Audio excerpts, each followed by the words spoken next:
Hey, welcome back. Race Craze here with another Diecast review. This one here is Bubba Wallace, or Darrell Wallace Jr.'s first start raced version from Pocono. This one was made as it's weird, they have his first start, and then they have his first Daytona 500 start, and the only reason they made that is because the car was beat to hell. It looks awesome because it's all tore up. But yeah, anyway, this was his first race. He had a couple of speeding penalties, so he finished 26th, but it looked like he had about a top 15 car somewhere in there. So we'll start here with the box. It's a kind of a mixed box. We get Darrell Wallace Jr.'s picture. You can tell this is not the standard, taken in the booth one because it was mid-season. He was subbing for Almirola after his injury at Kansas.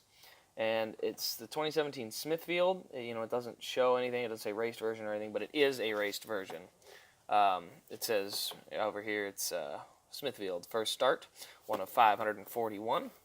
And yeah, so it's a standard artwork box like any other drivers, but the picture, just a couple little very small, minute details. Does come with a card here. Darrell Wallace Jr., he started 16th, finished 26th, first career start in the Monster Energy NASCAR Cup Series on June 11th. And then Bubba Wallace makes Monster Energy NASCAR Series debut for Richard Petty Motorsports. And he's done a pretty good job this season. I've been pretty surprised with him. Him going up and leading laps at Bristol was cool to see because he really drove it up there.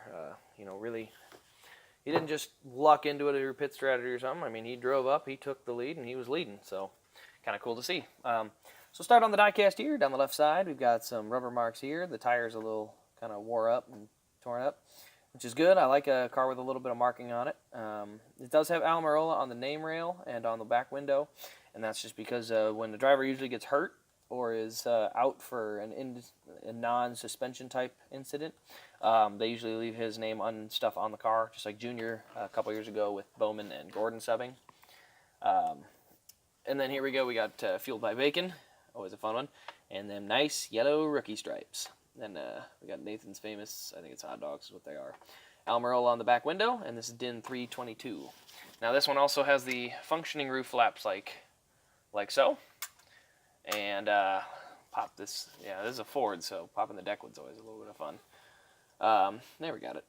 Inside we got our fuel cell, kind of the standard detail there. It hasn't changed.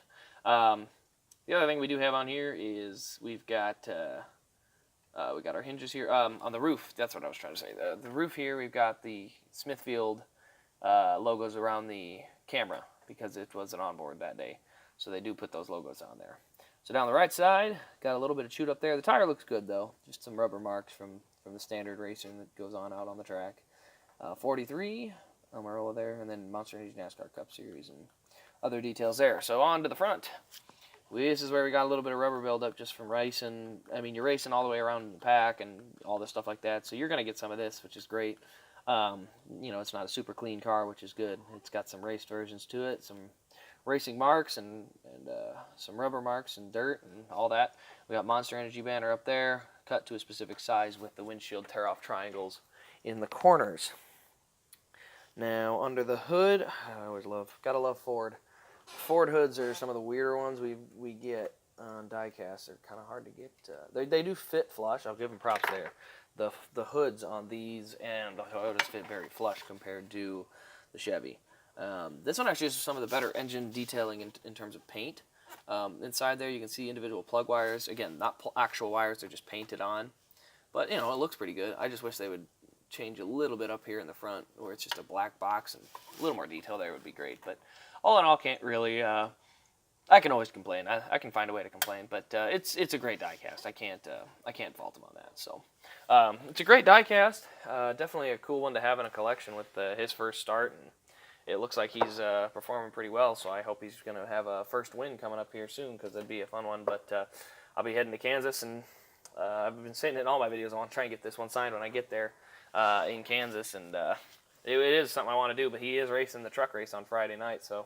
It'll be fun to get to watch him and Kyle Busch in the truck series because I think this will be a track, hopefully a lot like Vegas, with being able to draft and suck up and not really pack race, but be able to manipulate air to keep yourself competitive and get runs on other guys and stuff like that. So I hope that's what happens because it would be a really fun race if that's the case for the truck race there. But hopefully I can, I don't think he's got any appearances going on, so hopefully I can catch him after qualifying as he's walking to or from the garage and somewhere back in there. But anyway, this has been Race Craze, so like the video, subscribe, notification, all the other YouTube jargon. You all know what to do at this point. You've heard it from other people and other videos of mine. So this has been Race Craze, and we will see you in the next video.